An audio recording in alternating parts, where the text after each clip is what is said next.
All right, ladies and gentlemen, welcome. We are live here with the 2021 NSRA Taz Racing Customs Superspeedway race number 4. My name is Carlos Acosta, and joining me out here in the booth tonight is none other than Justin White. And Justin, I'm sorry, but I'm going to be calling you by a different name all night long. How are you doing? I'm doing pretty good. Carlos, how are you tonight? I'm doing quite well. You know, I had a nice productive day today, but we did kind of get a little bit of a late start. Kind of my fault. I'll take the blame for that. I'm covering for Peter here tonight, who is unfortunately snowed in down in Texas, so we wish him good luck. But we are underqualifying on a race that was supposed to take over and happen in Michigan, but actually, due to a small issue, it is now taking place in Talladega. Justin, as a driver yourself, what goes on through your mind when there's a change of venue pretty much the day of the race? Well, you gotta kind of treat it like real life, like it's you wake up in the morning and you see the sun shining, and then when the time you strap in the car, it's raining. So you either you're on a road course in NASCAR now, you're going to end up driving in the rain, or actually sitting in your motor coach while you watch the jet dryers drive the track. So it's kind of I guess these guys aren't really athletes, but these guys, hopefully they're adaptable to a quick change. Yeah, I understand for sure. And we're gonna see if the guys are able to do that. And of course, at first we were planning on doing a special lower horsepower type of racing deal. However, there appeared to be a small technical issue with the racetrack and iRacing. So Talladega, here we are. And based on last week, these guys should, be able to handle themselves. We saw these guys having a blast over at iRacing Superspeedway, and for good reason. We had a very good finish, and these guys are looking to build up on their momentum. But we're already a couple minutes into this qualifying session, and I don't know who's catching your eye right now. Well, as always, Mr. James Lorello, he seems to be fast no matter where he goes. And right now, it looks like he's sitting on the pole right now. I think he's on his second. Nope. He's actually finishing up his. Well, maybe he quit his second lap a little quickly there. But he's the number one guy that catches my eye. James Mitchell there in second. Also, he's a pretty good super speedway racer as well. Well said, well said. I still don't know much of these guys too well, so I'm gonna be holding on as to who I think might have what it takes to win. But with only a couple seconds left in qualifying, we're gonna head on over to Bixby. I'm not talking to you. My phone decided it thought I was talking to it. But yeah, looking like it's going to be James Lorello's day today. That's for sure. Yep, as qualifying winds up, looks like Mr. Lorello has been awarded the pole with a 50.959 here in the full horsepower Cup car. Yeah, let's go ahead and take a look to see what the qualifying results were. And wow, that was not set up properly. Excuse me. James Lorello will be starting off in the pole here tonight with Mitchell Adams in second, Cole Henriksen in third. Brett Wilson will be starting in fourth, with JT Poole starting fifth. Jason Gracias in sixth, with Jeffrey Vickery in seventh. Eighth and ninth is going to be Barry Knapp and Andrew Himmelman. And Philip Scott will be rounding out your top 10. Looks like 11th we have Colin Ullery. Starting off 12th is Matthew Clark. 13th is Nick Bradley. 14th is Ben Adams. 15th is Garrett Gleason. 16th is Evan Dupree, I believe. 17th is Hunter Parsons. 18th is Ben Mashburn. And it's 19th spot. If I butcher your name, I'm just going to call you Evan.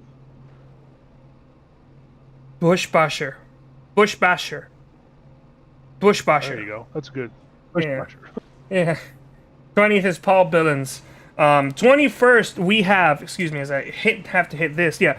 21st we have Ryan Depre, Evan Gilbert in 22nd, James Woodard in 23rd, Brian Bradley in 24th, Kyle Lewis in 25th, Jason Freeman will be starting in 26th with Stephen Doziak Jr. in 27th. Christopher Darling in 28th with Mike Tellier in 29th. Jimmy Reynolds will be starting in 30th. And Justin B. White, Evan Burke, Patrick Matique, and Woody Woodard will be your last couple drivers who have qualified, of course, 25th and down, posted no times at all.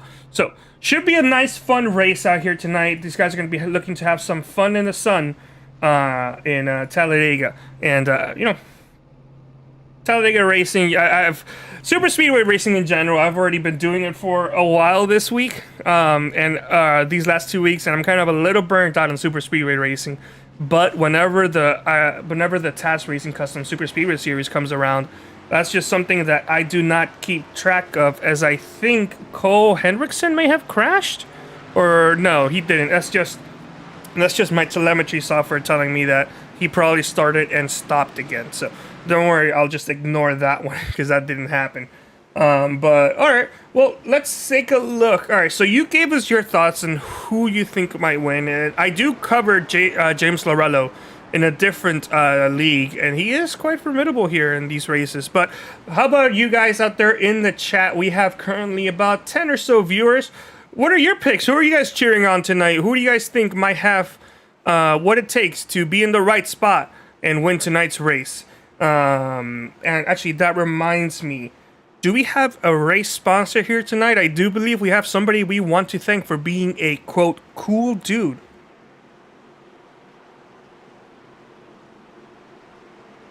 Justin? Sorry, I am looking here. Sorry, It's okay. One of my real first times broadcasting, so I am looking for our sponsor here.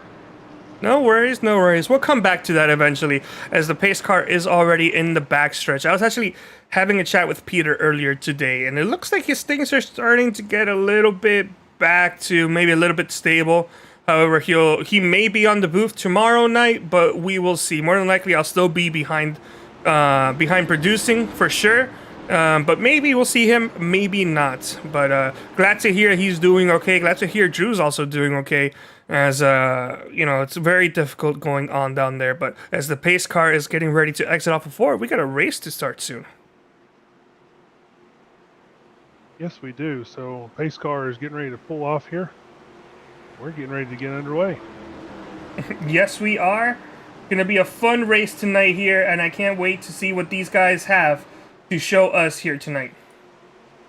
All right, pace car is off. The drivers are getting ready. Remember, this is Talladega, so the start-finish line is pretty much after the exit of pit road.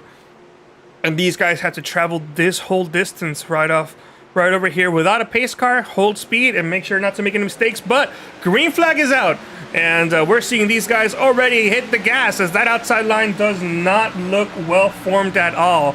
The inside line, though, we had 3 drivers pushing each other, trying to see who they are. Got the 73, the 01, and the number 26 of JT Poole helping each other. That outside line also has 3 cars and is looking to be a little bit more formed right now. As you got one driver checking up in the back to possibly just drop to the back there, making sure they don't get involved, as I believe these guys have 0 fast repairs here for the night.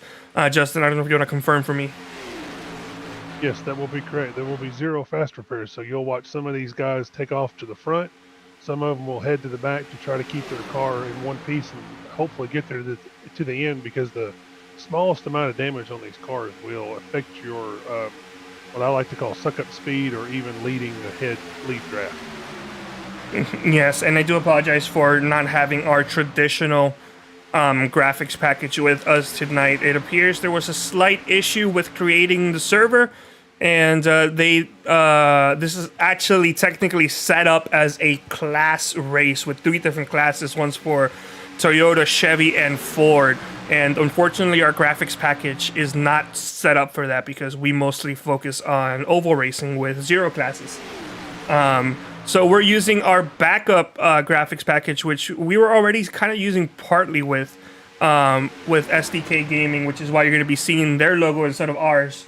So we want to thank them for giving us a stable product to use as a backup for cases like this, where we can overwrite the class racing and kind of convert it into a makeshift single class race, which we are currently doing right now. But already a couple laps in, as I just realized I was not showing laps. There we go. Lap 3 of 60. They're still racy. It's kind of like what we saw last week, where we had these drivers going side by side all the way back, because they can trust themselves. These guys have been racing with each other for a while now, and last week a couple cautions, not too much.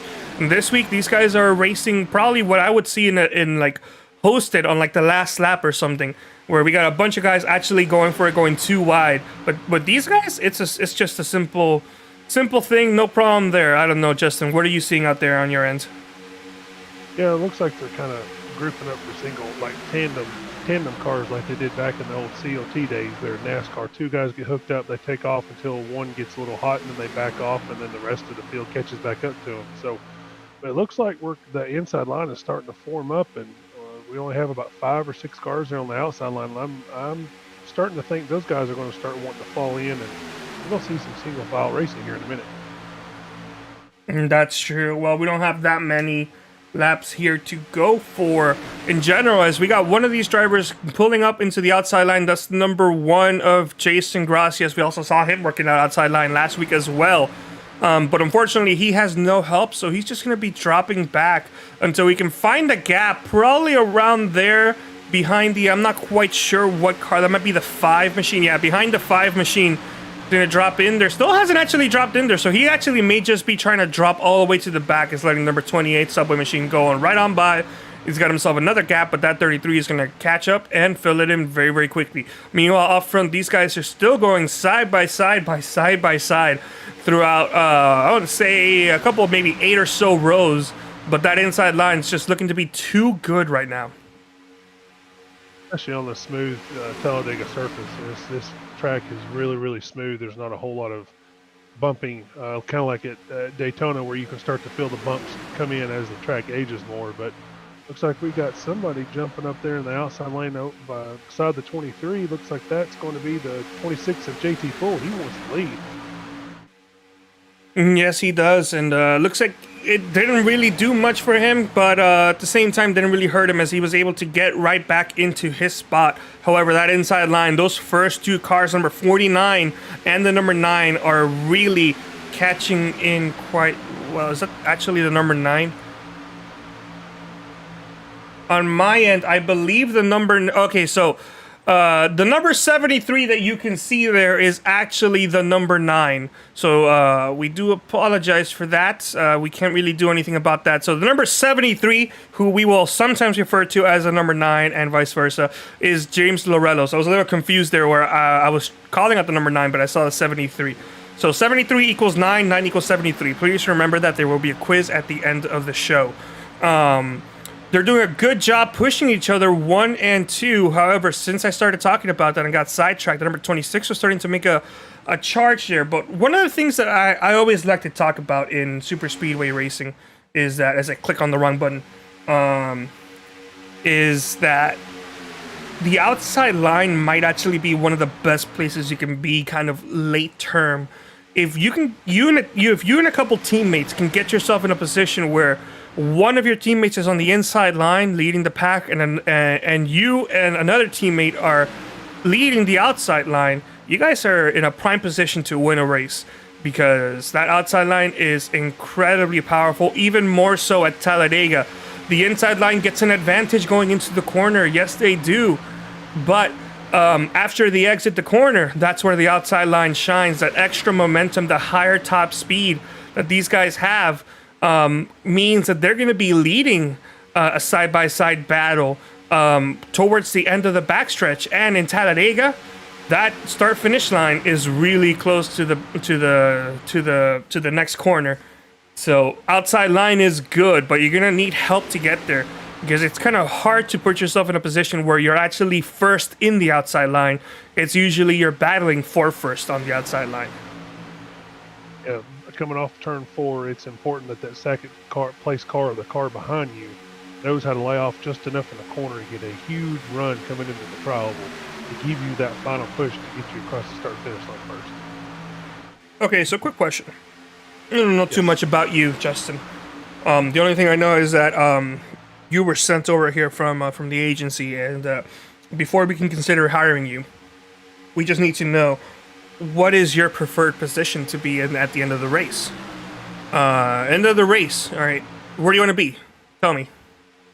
Naturally, you do not want to. I don't want to be in the lead. I'd rather be the second or third place car, the one being pushed around the leader, because the leader is usually the one that's a sitting duck. They always are. Even with this generation package, I will say I kind of do agree with that. I do not want to be the leader. If this was like 2016, 2017, I would probably want to be the leader just because of how hard it was to actually get a good suck up and pass somebody on either on the outside line or on the inside line. But with this current package they have now, where the aerodynamics play an even bigger role, it's really easy to get a run and go past somebody. So I actually would agree, and that it may not be the best place to be coming to the white flag. I do not want to be that leader. I probably want to be second though, but I wouldn't know. I always get wrecked out before I can get to a chance to finish a race. Yeah, I never finished one of these. I finished my first one last night. And finished P5 in another league, but that was pure luck. I had a lot of damage on the front of that car, so every time I would get into the outside lane and pull up outside the leader, I would just fall back like a rock, because there's just the smallest amount of damage on these things is like a giant wind cell. Well spoken for sure. All right, well, this race has pretty much been the same. It's kind of looked like these guys have been essentially gridding up for the start of the race. This whole since the race began, just in a faster speed. Not too many positions have shifted out. We've been seeing a couple drivers drop to the back, but not too many, as we have already finished 10 laps in this 60-lap race. Should be nice and short. Unless, of course, a lot of cautions come out. But currently, Mitchell Adams doing a fantastic job for Indy Autosport, pushing the number 26 of JT Poole, who actually, I just realized at some point he actually went down. The number 26 was contending for the lead on the outside line, got enough speed from a push in the 01, and then cleared the 49, went down, and that forced the 49 to now be a pusher instead of a leader on the inside line. Yeah, it doesn't look like the outside line. They're not wanting to really form it up. I guess they don't want to run side by side at the moment. But as you can see, Mitchell Adams gave JT Poole a huge shove off in the corner. And then when they coming out of two there, they were side by side, nose to nose, and then Mitchell Adams gave JT a huge shove, and that pushed him out almost 2 car lengths. Yes, that is true. We also can confirm currently the number 71 of Patrick McTight, the 2 of Justin B. White, and number 94 Jason Freeman are out of this race. However, I do believe that 3 got really close to 99. As I do believe they may have not started it. Yep, barely 3 wide here on 3 wide TV. A little squirrely there. I'm sure seeing this, some of these guys are going to decide to back off a little bit more. But let me go ahead and currently take a quick look at the chat. We have JT on the chat saying Talladega time. Colin O'Leary saying zoom zoom. Hold on, I have to look up. King Cropbods saying let's go 42, number 28, and Stephen Doziak Jr. saying Jason and Jason's show, with Jason Stafford saying let's go number 10, and of course Tana Himmelman saying hey y'all, let's go Ben Adams and Andrew Hillman. Apologize because I have an issue with my eyes and it makes it very hard to see. But we got a replay here. Need to queue up. I believe Patrick Matee has jumped to pits. And actually, I apologize. There's no replay queue up. Patrick is actually getting ready to pull out into the racetrack, I believe. That's what he's being shown in the pits. It looks like he's having a few connection issues. He's jumped in and out several times. Ooh, that really sucks to hear. Yes, but back up front here, the 10 seems to be very content on trying to push the issue here with 01. He is pushing him in the corners at the moment, bumping him a little bit in the corners, saying, let's go, get to the front, let's go, let's go. Yeah, and we saw the leader there at the outside line, the 01 of Cole Henriksen, drop a bunch of smoke. Nothing's wrong with the car. It's just a little bit of an iRacing bug that happens when a driver loses just enough of a connection where they may not disappear, but the car will just drop a bunch of smoke. So nothing wrong with the 01. We'll see some random smoke sometimes. And yes, the drivers do see that themselves, and it has caused a couple incidents in the past. It was like the old water bottle incident from Keselowski. He tosses out the water bottle and people think it's debris on the track when there's really not. So it's just one of those sim racing connection issues. It's part of sim racing. You kind of grow accustomed to it over time. Yeah, for sure. So already that inside line, I mean, already the whole race, that inside line has looked incredibly strong. I can't even begin to consider just how.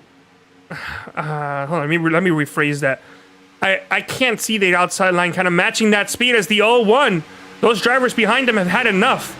They are now going to go right up and by him as they're going 3 wide there into turn number 3 on 3 wide TV. Number 10 and 21 have caught up with the number 3, and that subway machine, who is actually dropping down, as we're going 3 wide, for an equal total of 9 cars. I did my math there. I failed math a couple times in college, but I learned that. But yeah, 3 wide still as we're going to cross the start finish line, as these guys are saying, I still got close a little bit earlier, but I think we're getting a little too relaxed. Let's go 3 wide so we don't make any mistakes, because I have made mistakes by taking things easy. So that is definitely a train of thought. Yeah, sometimes you're more in your game when you're actually up on the wheel and driving it. So it looks like the 3 just jumped out in front of the 1 because the 0-1. The 0-1 seems to be trying to use that side draft and pinch down the lower line to keep up. Oh, nope, that was the 4 that jumped up. Excuse me, not the 3. The 3 has moved to the back. The 4 of Andrew Hillman has moved up to that top line, with the 0-1 seeming like he's going to push him to the lead here. We definitely saw the 0-1 can be a really good pusher. Maybe these guys didn't like the way that the 0-1 was leading, but the 0-1 for sure is a good pusher. We saw him pushing our current leader, JT Poole, to the lead, and he's getting a lot of speed out there with the number 4 of Andrew Hillman. Doing a great job there, he is.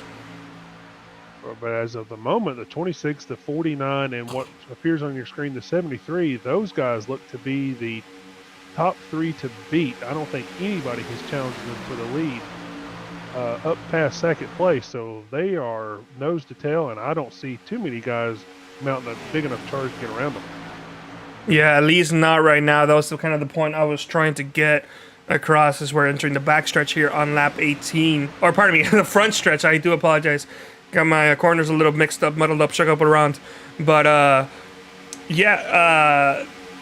I just don't see that outside line kind of getting any momentum. The only way I can think something like that could work is if we get a group of teammates actually commit to each other and push each other on that outside line. As I believe we just saw a lap driver go right on by, and I believe that's Woody Woodard. Yes, it is Woody Woodard. Not quite sure why he's going all that slow. I'm not seeing any documented issues over on his end, and I'm trying to see if he has any race damage. I don't know if you have a better look than me. The only thing I can think of is him maybe going down pit road, but at the same time, I'm not showing any records of him going down pit road also. Now that car looks pretty clean. I wonder if he's just got some kind of other issue, or if he's just riding around, or he's got some. Well, no, he does have a little bit of damage there on the right hand side. I can see the front hood flap looks like it's kind of damaged there, so he may have hit the wall, and that's all it takes to get a little bit of engine damage here, and that'll be the end of your race really quick. Yeah, that's right. No fast repairs at all, as we actually have Patrick Matite joining us in the racetrack. He just exit his pit stall, and he's gonna go down pit lane or pit road. That's the same thing. He's gonna be multiple laps down, but he is back on track. Yep, and that is the number 3 car. Right? That's the number 3, and then we got 2 number 3s on the track. It looks like we have an actual number 3, and then Patrick is the number 71. 71. Okay. All right, I probably need to update my trading paints here. Well, no, he showed up as a 3 on my end too. Yeah, he's out there driving as a number 3 machine. See, we use trading paints here, so a lot of these guys end up reusing paint schemes that have already been used by others, so they just kind of forget that they have a paint scheme installed and come out with it, and we have a couple of the same number of cars on the track. We had a couple tickers down in pit road, as I realized I did not turn on my pit road ticker. There it is. We have Jason Gracia, Stephen Doziak Jr., Mike Tellier, and Garrett Gleason down in pit road. Early stops, I believe, are we running? We're not running 100% fuel tanks. Am I correct? No, sir, we are not. Looks like I think we're running 40% fuel. I'll have to double check. That would kind of align more with the with the lap 22 entering, although it could be 50 or 60. It's somewhere around there. For sure, they're not running 100% fuel, and that would make sense why these guys are going down Perry Road. So they are imposing a 2-stop strategy, because the next time they pit will be lap 40, and from 40 they can go to 60. Yes, I am smart. So yeah, 2-stop strategy, and honestly, this is not a track where, you know, you have to come in when you see people start dipping down for pit road, as we actually had more going down. Cole Hendrickson, Hunter Parsons, Jimmy Reynolds, Ryan Derpy, Dupre, I apologize, you're not Derpy, with James Woodard and Evan Dupre also going down pit road. As actually we got our race leaders going down pit road as well. So I was trying to say, these guys don't have to go down pit road right now. They can run it out to their low on fuel, but why are they choosing to pit early? More than likely choosing to pit early, trying to outplay the others, and once one goes, they pretty much follow suit, especially here on the Superspeedway. Somebody almost they thought their pit box was a little earlier, and then they I was just looking at that. Yeah, that was the number 28 of Evan Gilbert. Yep. Okay. Yeah, that makes more sense. Yeah, 65, 20 or so laps. That makes a lot of sense. So right now, Andrew Hummerman, Christopher Darling, Ben Mashburn, Matthew Clark have all stayed out, but they're gonna go down pit road now, and I believe we need to keep an eye out on Christopher Darling to see if he actually makes a stall. Am I correct? Yeah, he will overshoot the stall. He kind of pulls what I do on these super speedways. I always take myself out of the running by either speeding on pit road or pulling through my pit stall. Hey, look at that! Running it through. And he made it this time. Let's give him a kazoo, shall we? There we go. Absolutely. So yeah. Unfortunately, I also saw a couple of drivers taking that left lane. No penalties though for left lane driving under green. Am I correct? Not under green. Under caution. I laid the bane hammer down a couple of weeks ago for them guys driving in the left-hand lane where it's hard to see your pit stall. Because when you're tucked in behind somebody, it's near impossible to see it. And when you miss it, you get a little upset, and I don't want others to do it, so they call me the left lane banner, I guess. I have no idea what they call me. There you go. Left lane bandit. So yeah, once again, for those that do not know, I double tapped it by accident. My name is Carlos Acosta, and Justin White is joining me in the booth. So if you are familiar with that voice, that is none other than Justin White, the left lane bandit. All right, so we're getting everything a little mixed up here, trying to figure out who has taken the lead. It may need to cycle through for our counters to catch up, and maybe Lorello. Showing up is James Lorello right now. James Lorello with Mitchell Adams currently going 1-2. The fine pair. They've been at it all night long. As actually we have a new best lap track. A new fastest lap of the race. That's Philip Scott with a 47.59. What a fast lap he had with JT Poole. 200 miles an hour the whole time. Yeah, of course. The speeds these guys are having, they are definitely exceeding that speed for sure. Now, when I was approached about this race, it was definitely interesting in the fact that it was going to be Michigan, and you know, from my understanding, Michigan is not a super speedway, as Paul Bilson is going down pit road. Not sure why he is going down pit road. He already went down pit road. Looks like he may have got a speeding penalty. Yeah, possibly he may have gotten a speeding penalty, which is a real shame. But yeah, we were told Michigan, and then we were told that it's Michigan with reduced horsepower. Now, how does that work? Believe it or not, Michigan is kind of, it's not as banked as much as Talladega or Daytona, but if you lower the horsepower by 20 to 30%, you can pretty much turn it into like a shorter Talladega or Daytona. It's only a 2-mile racetrack, but turn that horsepower down, you can flat-foot it around there the entire time, and you actually end up using the draft to your advantage. Tires really don't wear because it's nice and smooth. They repaved it a couple of years ago, so it's a really neat track to kind of super speedway race on. Now, how did you guys discover that? I didn't even know that there was an option to disable or to lower the horsepower of a vehicle. I knew you could race the weight. Yeah, I think that when the iRacing UI came out, it gave the option to lower the horsepower, and we were just testing around one day, figuring, well, why not? Why not lower the horsepower in the Cup car and see what it does? Just fooling around one day, and we found out that about 70% horsepower equals a pretty fun competitive race. I think we were 4 to 5 wide there, coming to the checkered flag at the very end of that practice race. Yeah. Wow, that's definitely interesting for sure. I would like to check one of those out one day, and of course, unfortunately, we're not able to do that tonight, as there appeared to be an issue with like some sort of compatibility issue on the track and the scheduled setup that they had. But that's something I do want to check out one of these days, for sure. So, what would those speeds be when you guys were testing it? Because we're going 200 miles an hour here. Of course, we don't have to lift because the banking is wide, but for Michigan, in order for it to be flat all race long, what speeds are you guys achieving? 180 to 195, give or take, about the same speeds you would hold here, and especially tucked up behind a car in the draft. That is interesting indeed. But all right, we're 2 or so laps shy. Yeah, 2 laps when we cross this line. 2 laps shy of halfway. The 79, the 73, aka the 9, is doing a really good job getting pushed by the number 49 of Mitchell Adams. I think the winner is going to be one of those two, honestly. Unless they make a mistake or they get involved in a wreck, the win looks like it's going to hand on to them.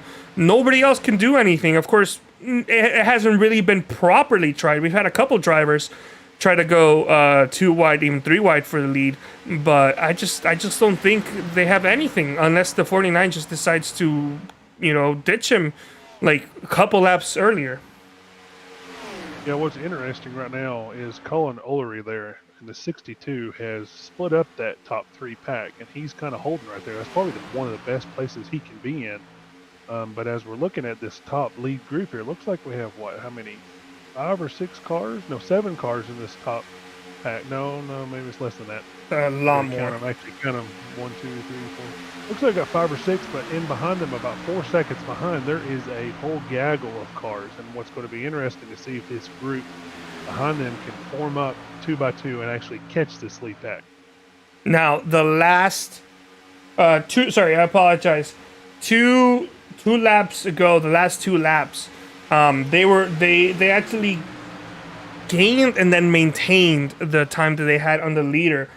And before that, they were even gaining on the leaders overall. But the last lap, they actually lost some time to the leader, and they are finding themselves, I want to say, about 4 or so seconds behind them. Now, we'll see what the laps are this time by.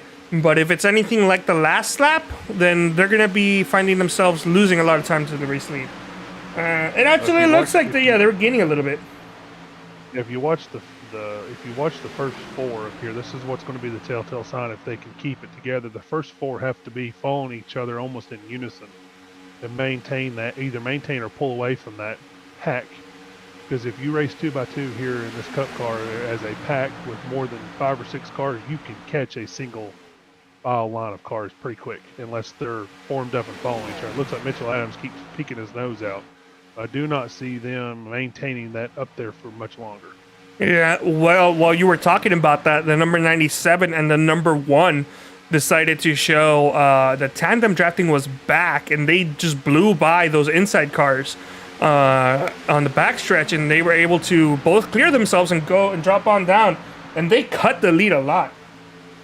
Yep, they cut it a lot. Yeah, 3.4 seconds. Yeah, this 1 and 97 are pulling the field, whether the field likes it or not. The field was perfectly content with losing time, but that 197 decided, I want to win this race.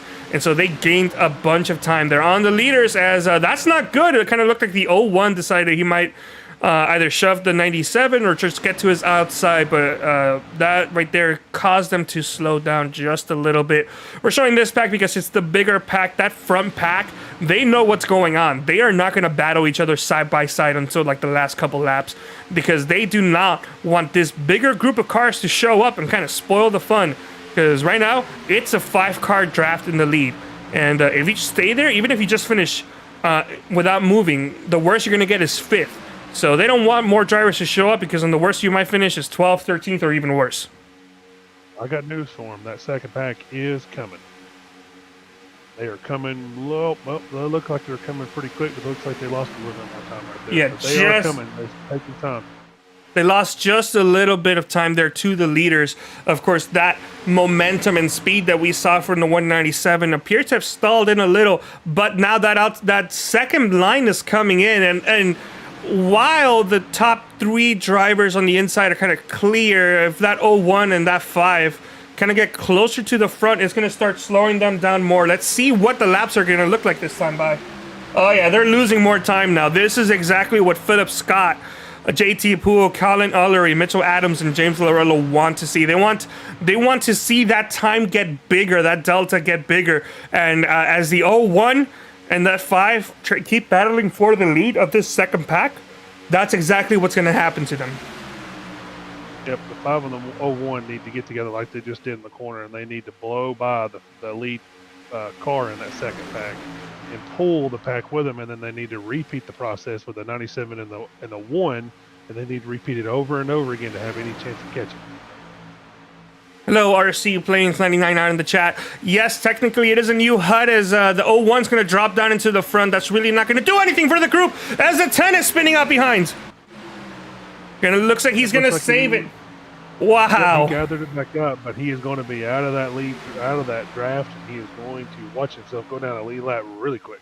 Oh yeah, for sure. I was trying to say we don't technically we do have a new overlay, new graphics, but this is our backup emergency graphics, as there appeared to be a small issue with the setup of the server, and that this is technically a 3-class race with the Chevys, Toyotas, and Fords.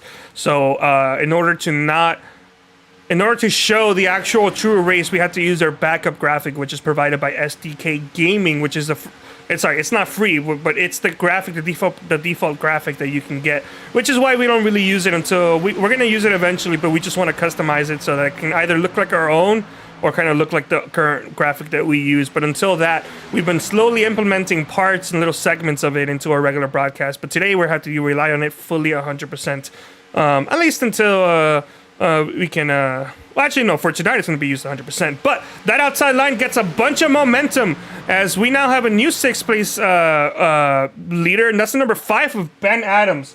However, the damage is getting done. They've gone back to being over 4 seconds behind that second pack, and I don't know. I don't think they can do it, but of course, now that I say that, there's only 2 cars on the outside line, and I don't think that that's going to be enough for them to even contend. They're just going to be a little bit annoying to that inside pack, but that inside pack's going to start pulling away now and start gaining on the leaders. It looks like they're starting to get the idea that they're going to have to form up in a single line and push each other pretty hard. Looks like what's the number 18 in their car in that second pack, Chris Darling, looks like he says it's time to go, and he is pushing Ben as hard as he can. Now, remember, 65% fuel, I believe is what it says. You guys said 65 or 67, I cannot remember. But they're going to have to pit again. They have to pit again. That's going to shake things up. Yes, it will. Now, one of the things about plate racing is, I don't know what they're doing with that 5 day, but that's not going to help their time. One of the things about plate racing is you always have to practice pit entry. You always do that. You never want to skip a pit entry, pit exit. You want to practice pit stops during practice, because there's a good chance that you guys are going to go either caution free or go have green flag pit stops, because this is what happens. All right, we get a big separation. We get a smaller pack. In this case, we have 5 drivers, James Lorello, Mitchell Adams, Colin Ullery, JT Poole, and Philip Scott, that are all together 4 or so seconds up ahead of this much bigger pack. And that's always going to happen. That's why you want to practice those pit stops and get yourself to be out in that smaller but lead pack, because more often than not, the guys in that second pack usually do not make up the time. No, they do not. And right now, Chris, like I said, the 18 car on your screen, he is really wanting to push the issue. And I think the 5 is working with him a little bit, kind of stepping out a hair just to give Chris a little bit of air on his nose to help keep that engine cool so they can keep pushing as hard and as long as they can. But it looks like they're forming 2 by 2 again. And that's not good for their time. To quickly answer the question that RC Planes had on the chat, the 67% fuel means that the tanks are only filled up to 67% of what the max is. Not that the max is, not that the fuel depletes at 67% faster. So yeah, it's only if oh, there we go, some pit stops. Live pit stops are happening as this group is now going to become a lot smaller, as we got 4 or 5 cars going down pit road. But they're trying to get ahead of the game and short pit them and hopefully gain a little bit of time on these guys. Yeah, only Chris, 4 drivers. Oh, yep, he got to his pit box again. Did he? What a good job. You know what? You don't deserve the kazoo. You're doing the bare minimum. But Ben Adams missed it a little bit. He backed up. Let's see if that makes a difference on him coming out here. It might, but these guys are going... They're not going to take tires. And no, it looks like they're only going fuel. They're all going to be fine. Maybe that 5 might have a... Maybe just... They'll have to drop back a little to get that 5. But they should all be fine in general. If anything, Ben Adams got really lucky that he was kind of essentially leading this pack when he went down pit road. Because if he was the last car entering, then he would definitely not be able to get the draft. As we got Mike Tellier, Jason Gracias, and Steven Doziak Jr. Wow. It's a little close there between Mike and Jason. But yeah, it looks like no harm, no foul. Oh, actually, my bad. Looks like Steven Doziak and Mike Tellier both missed their stall. Mike Tellier really missed his stall. Yep, looks like Steven Doziak parked too close to the left side of pit road, so they weren't even going to service that car. Yeah, and I apologize. Yeah, it was Steven Doziak, yeah. There goes Mike Teller going to the lead, and Steve Doziak still sitting in his pit box, so he is definitely going to end up being hurt by that sequence of pit stops. Yeah, and also getting hurt by the sequence of pit stops is Jason Gracias, because he also got no help. He came in with a pack of 3 cars, and 2 of those cars got involved in, like, they had to slow down and, like, go back and everything. And it's, wow, this bigger pack that came in had to get on the grass, and some of them may have even made contact. You can see the tire and skid marks there. We got a lot of these drivers missing their pit stop. You know what, Chris? I guess you did deserve that kazoo after all, but I'm not going to play it for you. Yeah, wow, look at all these drivers making mistakes. In a night where Chris Darling doesn't miss his stall, all these drivers are making mistakes. And right now, I'm watching Chris and 3 and 4 being pushed hard, so they need to get in front of this pack right here really quick. And I don't know if they're going to be able to do it or not. They may not. They may get close enough, but I don't know. With this pack of 3 cars, maybe a 4th one there with the number 4, they're already passing some cars, but I don't think they're going to be able to make up that 4-second differential that they had when they were behind by the race lead. Currently, right now, Jimmy Reynolds and Jeffrey Vickery are your 1 and 2. They have yet to go down pit road. And they're yet to hit pit road.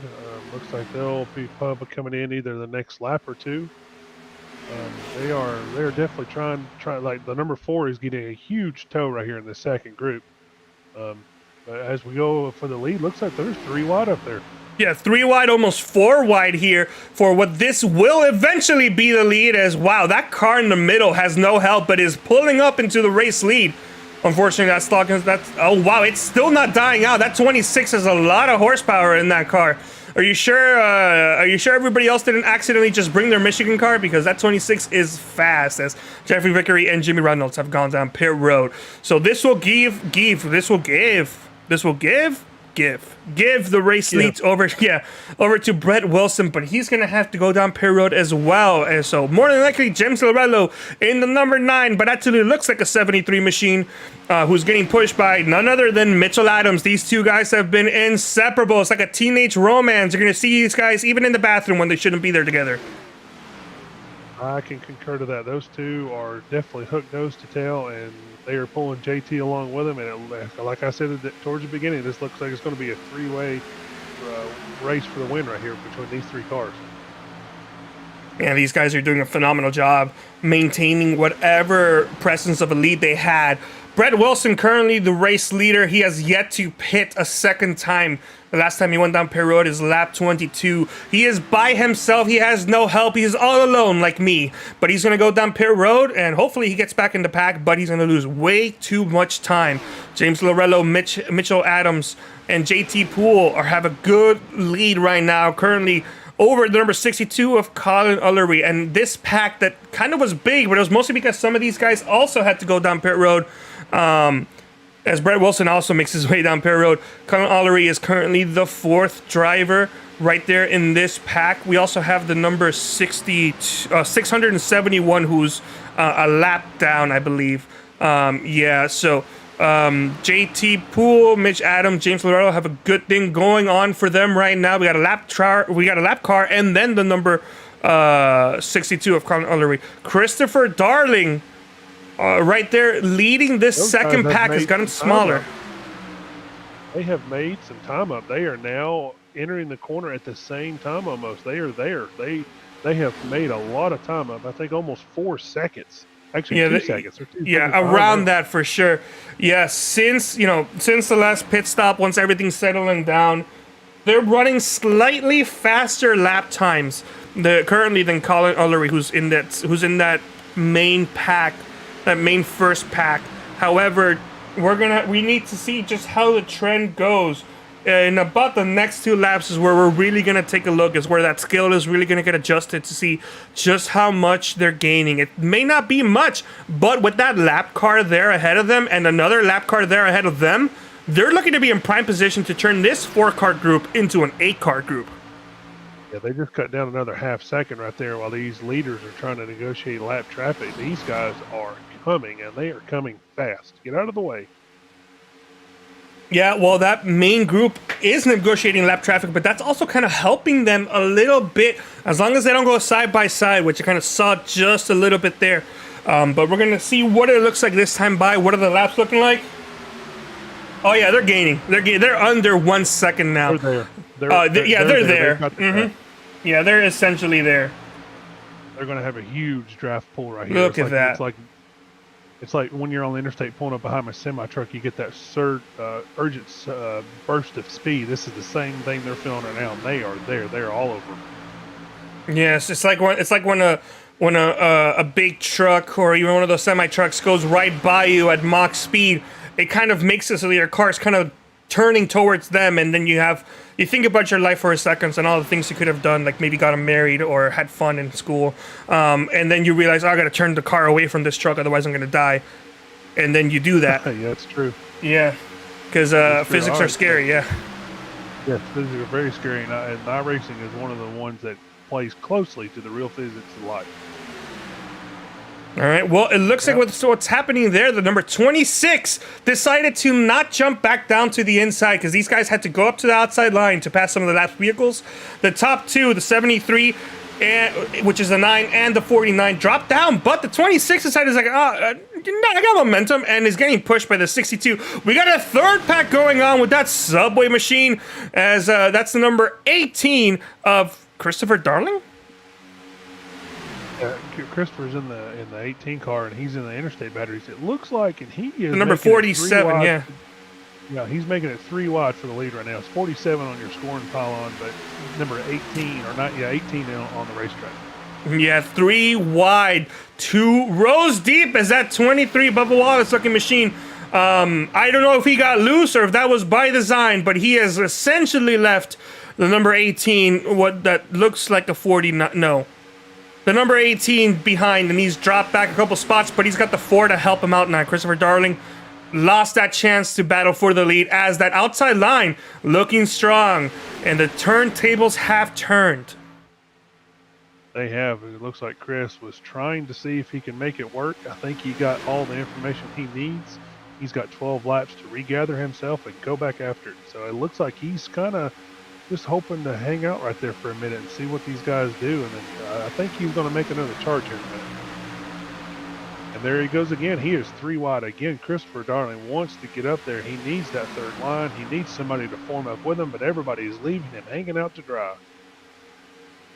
Yeah, that outside line looked real good until they decided to drop down to the inside.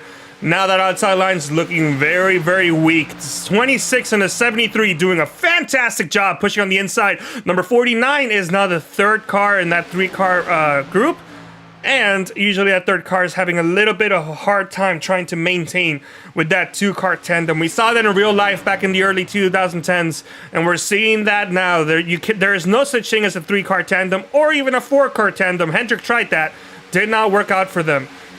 So two-car is the perfect number, and we're seeing why, as that 49 can barely keep up. That outside line's looking a bunch tighter compared to the inside line, but just the short length of the inside line combined with just the general speed they're getting is making that outside line run not looking quite as good. Yeah, they're going to need a few more cars up there. Oh, and Christopher is going to make it 3 wide again in the middle. He is. Oh, that 5 goes around. Caution's going to come out. Go back and look at that there, Carlos. I don't think that. I think Christopher was pushing the issue, and the 5 was just part of the melee. Yeah, they were 4 wide going into the corner. All right, well, we're going to take a look and see what happened there on the replay. All right, as we accidentally went down into a slower speed. Let's go full speed there. Something with the number 5 there. 5 got turned by the 18 by accident, I would assume. Did not know they were going at that speed. And that location going almost 4 wide caused that 5 to get a bunch of rear end damage, and it's not looking good for him right now. Go see if we can get let's go see if we can get a different look. Holding his line, and the 5 was just trying to follow the 23, and they just kind of collided. Looks like a racing deal to me. Yeah, 4 wide. 18 held his line. The 5 held its line. In the general direction, of course, for both of these guys. It's no point to see which one came up and which one came down, because the angle they were both going, they were going to intersect at some point. And that is what happened. Unfortunately, a lot of damage to the 5 and barely anything to the number 18. Yep, looks like it's just one of them Superspeedway racing deals that happens. Yeah, it's not even a Superspeedway deal. It's just a racing deal in general. Take out more cars. We got lucky and only took out 1. Could have took out half the field with it. For sure. These guys are definitely lucky. Not too many drivers got involved. I don't have any idea what's going on in chatter in terms of what these guys are saying to each other. I don't know if you have a copy of if anybody's mad at each other or what's going on, but we're going to be having a good restart with about 6 or so laps to go. It's exciting, and honestly, now that the caution came out and it's a little shook up around, I don't really know who might have a chance to win. Especially when they just shook it, with this caution, it's going to shake up things big time right here. We're going to find out what. I am trying to listen to the radio now to see if there's anything being said across the radio, and I don't hear anything at the moment. Yep. All right, so it looks like maybe these drivers understood what happened. We had a couple drivers going down Perry Road. Number 99 of Philip Scott, Stephen Dosick Jr., and Brett Wilson. All these guys should be good to go till the end of the race. Of course, the drivers that went down. They won't have to. Yeah. No, they should not have to pit. The reason I can think they might would be if we go into a green-white checkered situation in which we have 3 attempts. But if that's the case, I just don't think. I think having this caution here helps with that. It does. It's going to shake things up, make things really interesting really quick.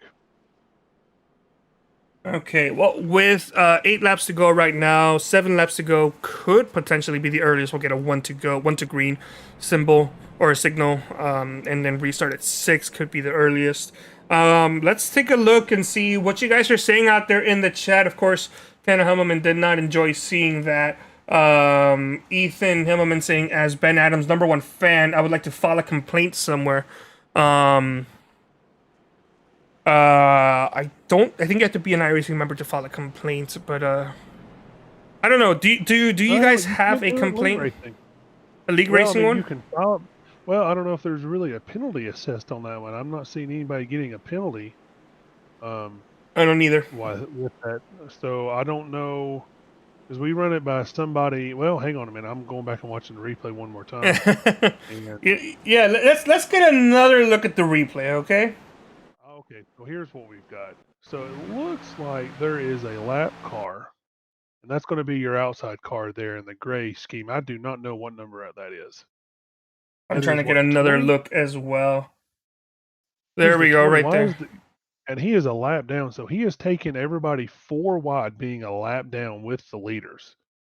That does not make a lot of sense in my head as being a lead guy. Because if I'm a lap down, I am not taking it 4 wide this close to the end of the race. And from here, we're gonna get a good look here. Exiting turn 2 and this whole backstretch here, he's up to speed. He passes the 18 on the outside line. And then the 18 gets a run and decides to go to the inside. I don't know. I don't really want to put the blame on the 20 there. It's not like the 20 went up and kind of forced him to go 3 wide. I want to say that's kind of more of the 18 that moved down. And then, unfortunately, it ended up going 4 wide for a split second. Yep, man, that's just like we just discussed a minute ago. That's just racing right there. That's a racing deal, racing incident. There's really no blame to put on anybody because they're just trying to get what they can get as they get it. Getting some information on the chat saying, from Tana saying he was kidding, which we understand. You know, it's a joke. He's also saying, Tana's also saying, Ethan is Ben's stepson, Andrew's twin brother. Well then. But yeah, 1 to green. We're gonna get ourselves a nice, fun restart, and we're gonna see if we can go the rest of the way without another caution. We're going to have 6 to go when we reach when we take the green flag here. So this is going to get interesting really quick. Better pull them belts taut one more time, as Larry Mack would say. For sure. I'll let you cover this one.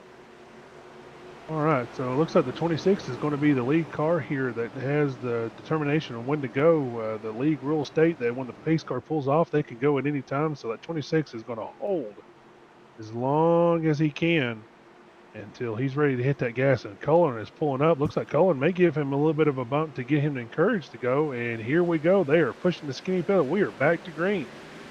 Yes, we are, and we do apologize with the issues with the ticker. We're not sure why it's acting like that as the 26 gets turned. 26 got turned by Cullen, and they are in the caution. Oh, there's the big pileup. There's the pileup. There's the big one that we've been looking for. Trying to turn this off. Wow, big damage there to these guys. Go see if I can. Yeah, let's go back and see what happened.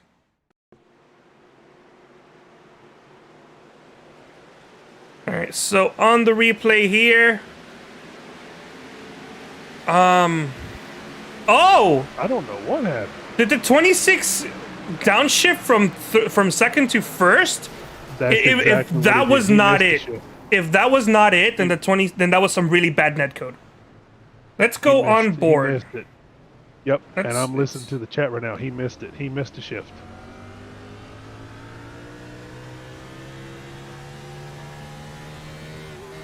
Oh yeah. Watch those RPMs spike up. He missed the shift. Oh no! Right there. He missed it, and it jumped the rear end out, and he had nowhere else to go. Cullen did, so Cullen had no other choice but to run right through him. Unfortunate indeed. Going on board with number 28 of Gilbert. This is a subway machine. We saw and we're not sure if he didn't see that there was a caution or whatever the case was. You can't even see the car. He had no idea it was there, and with that speed that he had, it's not like he was speeding. He was keeping his pace with the guys in front of them. He just never saw where that car was. And you're setting the cars are so much in tune and so much alike each other. You're sitting behind that car and you're waiting and seeing where they're all going to be at. And then when that one car just pops out and disappears and boom, you've got one sitting in front of you, you have very limited time to react. Yeah, taking a look right there. You can see the huge gain the 62 had. Not his fault at all. Even on, I did not see the initial wreck. I was busy trying to take care of a ticker issue. And then I saw that the 62 got turned by the 26, and I didn't know what exactly happened. But right there on that replay, you saw the 26 just lose a bunch of speed and then essentially just turn itself oh my god, that's heavy contact from the 28. That's like in baseball where it's not, you don't hit the guy hard, but you don't hit the ball hard, but it's solid contact, so you get a home run anyway. That car hit it like square with enough speed and momentum to cause enough damage to both of these vehicles. Yep, looks like definitely the 26 is going to park it on pit road. I think he may be done. He may try to get a little bit of repair damage, but I think he is done. Yeah, JT Poole's in pit road, parked. Evan Gilbert in pit road. Evan Dupre in pit road. Pardon me, Evan. I am in the ride, and I keep on calling you guys derpy by accident. That's not what I meant to say. We got Peter Short on in the chat saying this is an odd Michigan. Peter, yes. The thing was, we accidentally wrote that this was Talladega, and they felt like they kind of had to put Talladega on just so that, you know, people wouldn't get confused. So, our bad. Jokes aside, small scheduling issue. Yeah, jokes aside, unfortunately, there was a compatibility.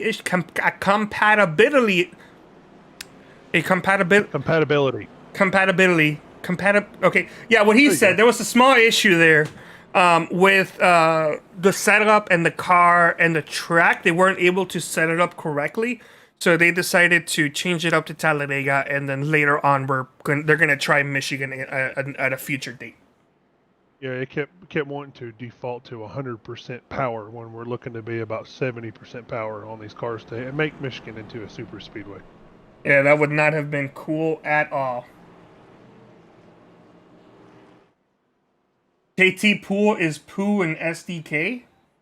Oh yeah, because of pit road. Yeah, it takes the first 3 letters of the last name. I did send a request to see if that was something that we could customize over to the fine folks at SDK, but until that gets added, it's we cannot change the fact that it only shows the three letters of their last name. So unfortunately, it will show him as Poo while he's in pit road. We're also not sure what's going on with this ticker either. I mean, switch on over to the other ticker. Yeah, we'll go back. Okay, the other ticker is as broken as the other one. And that is not anybody's fault but iRacing and its updating capabilities. Looks like the data is not reporting quick enough. That could be the case, as we have 1 to go. Yeah, we are on 1 to green right now. That's good news. Darling going to be the leader here. Looks like Colin has decided to stay out. I don't know if he's got any engine damage. We're going to find out here in a minute. No, he should be fine. It wasn't that much of contact.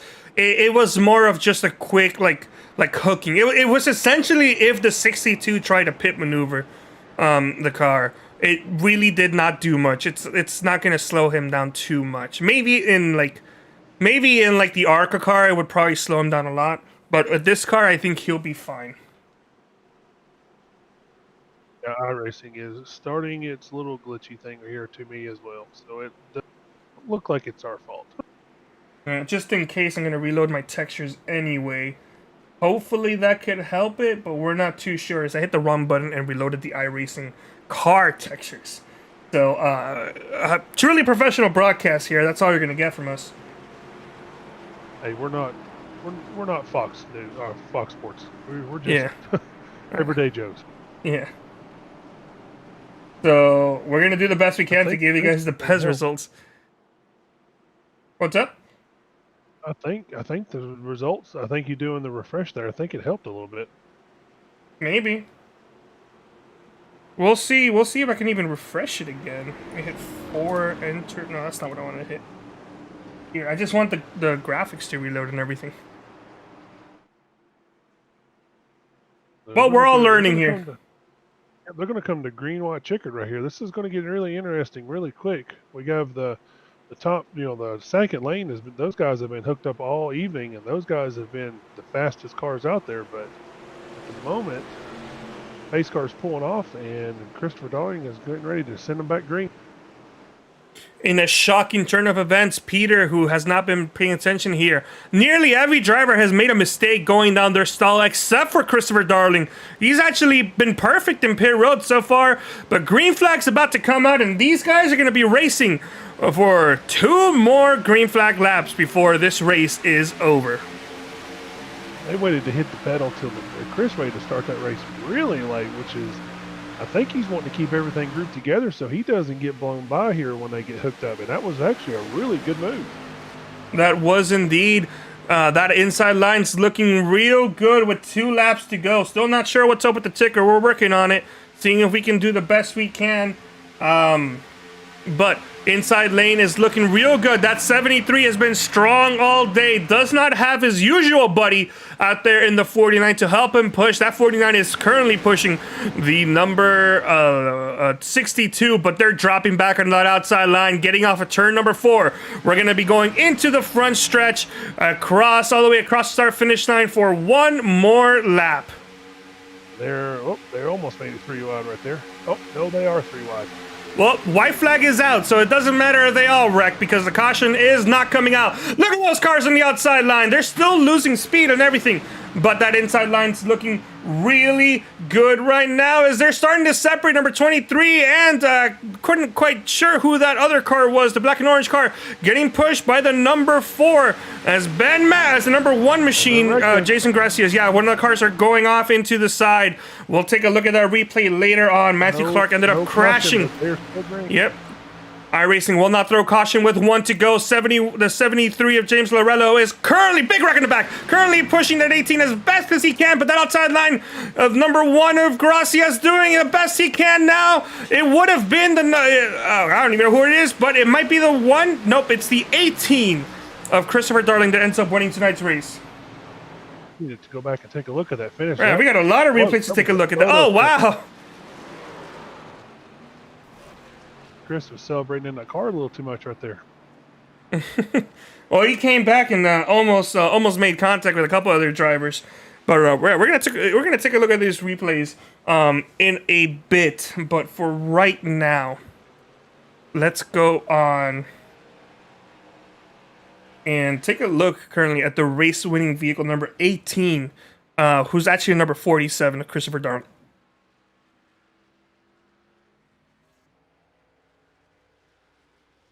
So, no.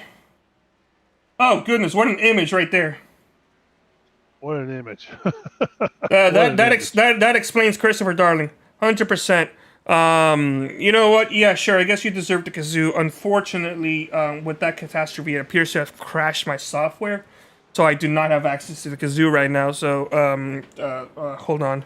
I might do you one better as you do some burnouts. There's an actual kazoo. It's not the same sound effect, but whatever. That will work. That will work.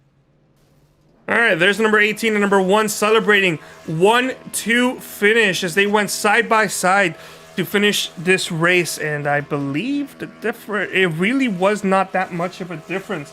Congratulations to Christopher Darling on getting tonight's win. Yep, looks like he did enough to get there. He was falling back there in that second group there for a little while, but then he was able to catch back up with some help, and now he's going to be sitting in victory lane. Mm-hmm. Now, let's go ahead and see if we can go back and take a look at the replay and just see what happened there. So, white flag, and let's start off with Matthew Clark. He ended up wrecking. We saw him first, and I'm trying to see if I can find any other incidents. I know there was another big wreck, but I'm not showing any telemetry as it looks like the 95 may have hooked that number 19. Heavy damage into the inside wall. And then we had a lot more cars wreck over here near the end. May have been the 73 or the 23 that were also... Oh, no, pardon me. The 16 was involved in some heavy, heavy damage. It looks like the 62 was falling back and just ended up being collected in that caution right there, or that wreck. Yeah, for sure. Let's see if we can go back and get a different look at that one. Okay, so right there, let's get the zoomed in camera. Going 3 wide with the 62, who we saw, they try to work the outside line. did not work out for them, but 62-16 made contact, and that caused a bunch of damage, including the 5 who got turned around. There's that, oh no, heavy damage to, it may have been the number 40 machine.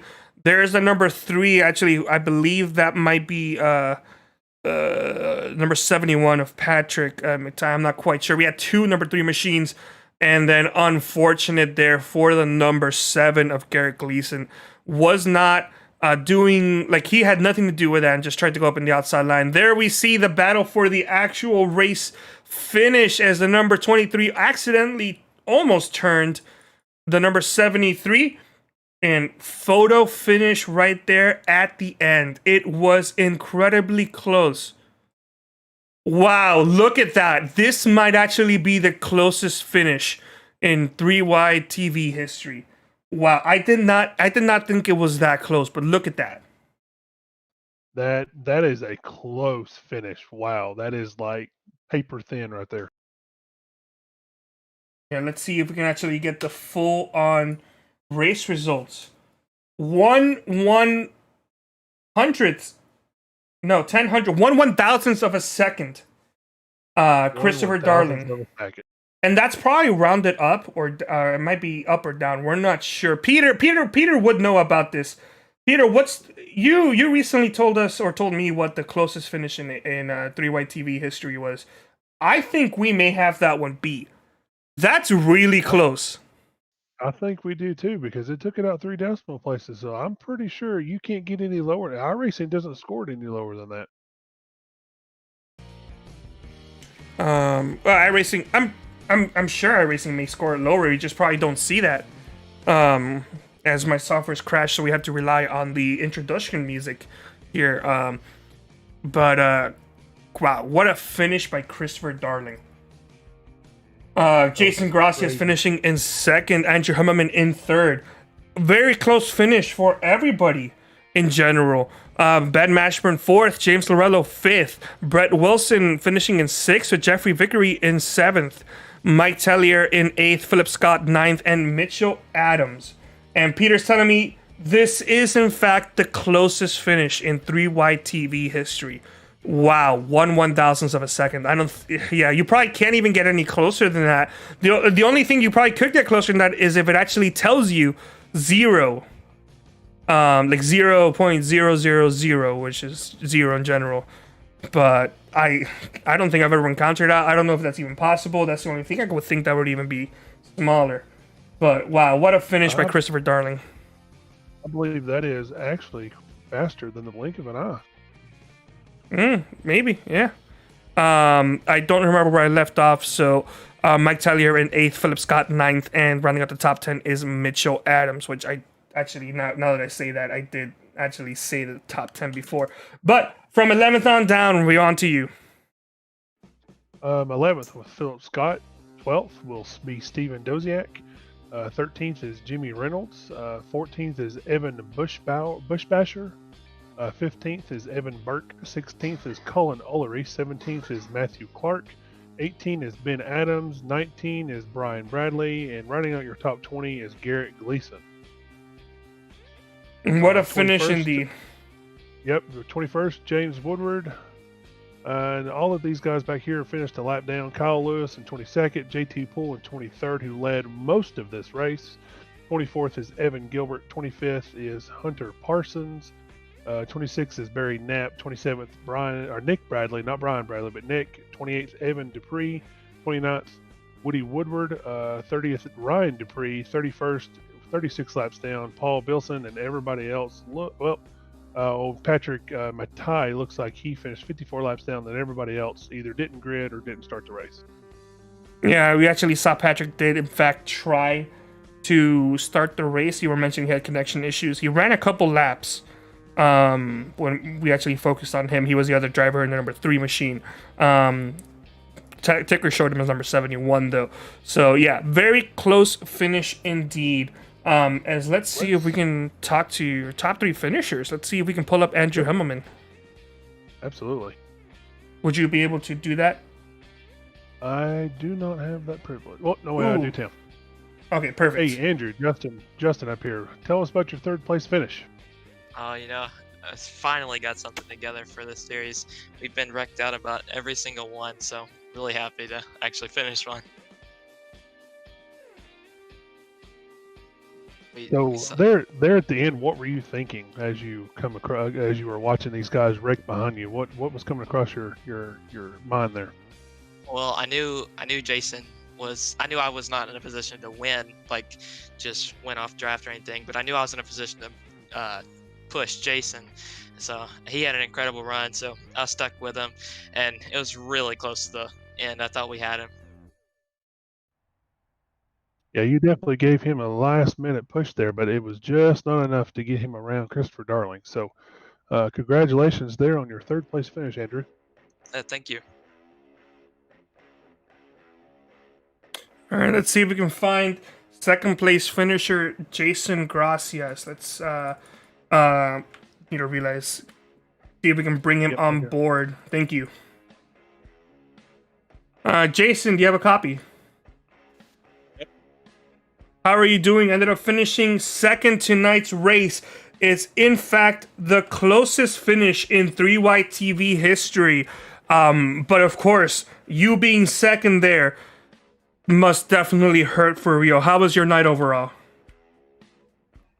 Well, if it's the closest finish in 3Y TV history, it's pretty cool. Does that mean I'll be using promos from now on? If we can find somebody who knows how to do promos, then yes. Overall, no, it was a good race. I had a lot of fun. I think I did 3 races in this league, 2 second places, so a win's right around the corner. Fun race overall. I got to thank my guys at TNR, Mike, Tellier, Garrett Gleason, Philip Scott, and Steven Doziak for working with me all race. We had a good run in the beginning, just taking it easy. Andrew Himmelman and Sim Shots. I gotta give him a huge shout out and thanks for giving me that push on the last lap to try to give Chris a run for his money. We came so close. We were just 1,000th of a second off. But I'm excited to see some of these pictures he'll take. I posted the Sim Shots Facebook page. You gotta check it out. Yeah, we watched you drop back there towards the beginning of the race. Were you just trying to save your car there for the end? Yeah, I mean, you really can't push in the turns. So unless you have a lot of cars in line, you really can't get momentum going to make a run happen. So I was getting hot behind the 10, and instead of wasting my engine, I decided to drop to the back and just ride until the end. And it looks like that strategy worked out in my favor. Yes, sir. You crossed the line with a clean car. So good finish there. Thank you. Yeah. The goal was to keep the car clean and bring home one piece.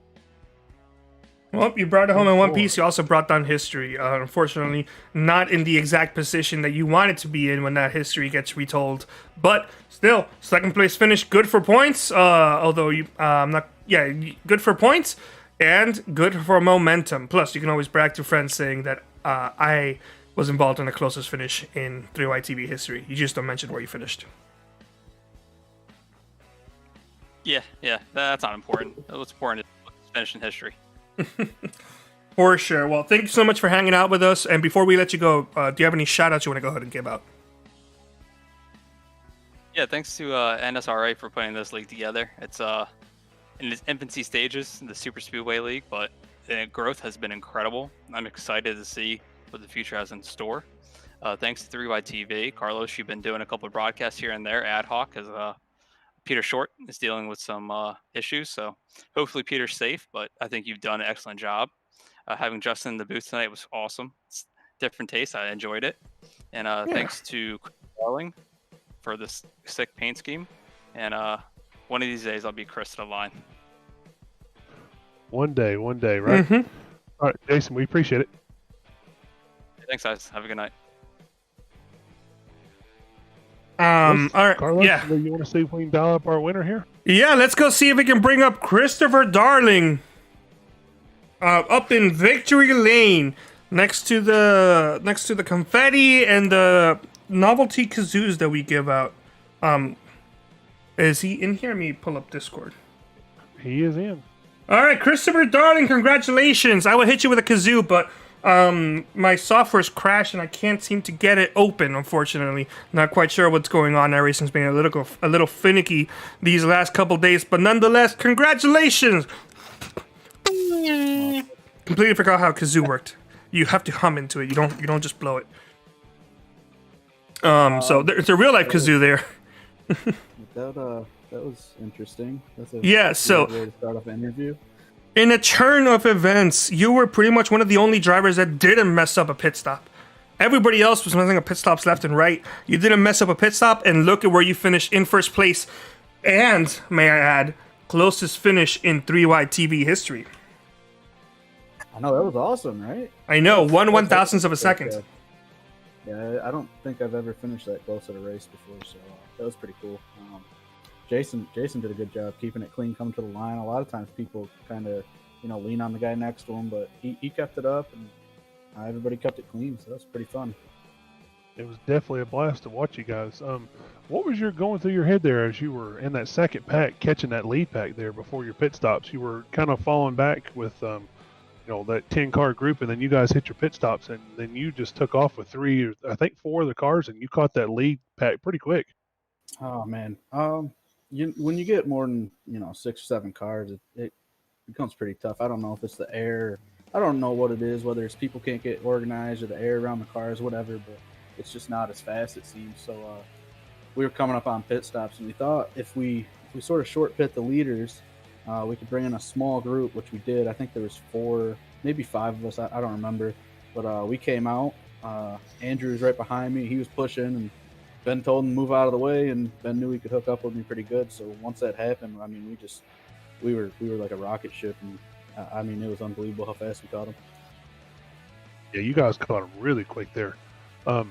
And then I see that you kind of wanted to take everybody 3 wide there with about 12 to go. You were really pushing the issue, wanting to get up front quick. Well, I didn't see a lot of movement in the cars. I mean, everybody was holding their line. Everybody was doing a good job. And I thought if I stayed, in the back of that main pack, I really felt like if I stayed back there and there wasn't a wreck, I was going to be in trouble. I wasn't going to be able to work up through there. So I just wanted to get through people as fast as I could. And I don't know what happened quite honestly with like Ben Adams, and I think there's a lap car up top, but I felt like I held my line. I know Ben said he felt like he held his line. I think it might have just been a racing deal. I'm not sure. We're gonna go back and look at that a little bit. Yeah, we reviewed it, and we were pretty sure it's just one of those racing incidents where just four cars looking for the same real estate, and 2 ended up colliding together. So it was a good run tonight there, Chris. Hey, I mean, hey, you can't be upset with a win. I always say that anytime I'm in here for a win. I'm just happy. Just happy we all came to the line clean. That was cool. I mean, it really doesn't happen quite often. So anytime you get a clean finish at Talladega or even Daytona, it's kind of cool. Well said, well said. Well, before we do let you go to celebrate that win in Victory Lane and with the novelty kazoos, do you have any shout-outs you want to go ahead and give us? Yeah, just want to give a shout out to you for covering for Peter. I know Peter's got a rough deal going on. Texas isn't really made for snow and cold weather and everything, so hopefully everything's going well for him. Definitely a big thanks to Justin for coming on with you. I'm sure he did a great job. I'm gonna go back and watch the race. Just want to give a shout out to Taz Racing Customs for sponsoring the league and putting on a cool prize for the league. And then pretty much everybody that raced with us. It was a really good time. Everybody did a great job. I was really impressed with pretty much everybody. I know we had like 10 to 15 new guys, so I just want to thank them for coming out, and hopefully they come back. And also, last person, Nick Bradley, he is not a bad guy at all. He sponsored the race courtesy of Rocket City Woodworks, so I just want to give him a shout out, and hopefully we can keep doing well in this series moving forward. There was that sponsor I missed at the beginning. Yeah. I was thinking. It's like I feel like we forgot to get back to one topic that we were kind of putting on pause, but that was it. Yeah, it turns out he's not a bad guy. Yeah. So there you go. Christopher Darling gets the win, gets history made in 3-wide TV, and gets us paid with the sponsor plug. You're not getting any of the cash though. Dang it! It never works out that way. All right, I'll try again next time. All right. Well, thank you so much for joining us. Go celebrate that win. Make sure you pick out one of those novelty kazoos. They're all the same color. They're all the same, but whatever one looks shiniest and has the least amount of dents. But yeah, celebrate it out. Have fun, and we will see you next time. Thanks, guys. Yep. Thanks, All Chris. right. So, first race in the books for you. It was definitely chaotic, but I had a blast. Nice. Stress-free, no point in stressing out over the major things. These guys are having fun. We're having fun. Justin, how was this race for you? It was definitely exciting watching it. The racer in me was going, well, Carlos, I'm going to go get down here and get involved in this. I'll see you a little bit later, but you got to put the broadcast hat on, or commentator hat on every once in a while. So I guess I'm pulling a Dale Jr. or a Jeff Gordon here at the moment. So, but it was a definitely interesting race. Yeah, I learned a few things by just watching the race in general. Hopefully, I can implement next time I give it a go here. For sure, and I can't wait to see, if this might actually be something you do more often. You were definitely able to hold your own. You brought in a lot of interesting ideas, for sure. I just wish I could give you a better commentator to work with. So hopefully Peter can hop in next week once his vacation is over. Peter, you were supposed to come back last Tuesday, okay? You didn't tell me anything about your vacation extending, so we're gonna have to cut your pay again. Anyway, Hey Peter, question: how many snow angels have you made, buddy? no Angels. He's in Texas. It doesn't snow in Texas. Anyway, Oh, hopefully I got Peter's what- doing what's going on okay. there? Yeah, hopefully he's doing okay. Hopefully all his family and friends are doing okay. We wish you guys the I best hope over everybody there. else comes in Yeah. there. Everybody in the but- storm's path. Hope you guys are doing well. Thank you so much, and we will see you all next time.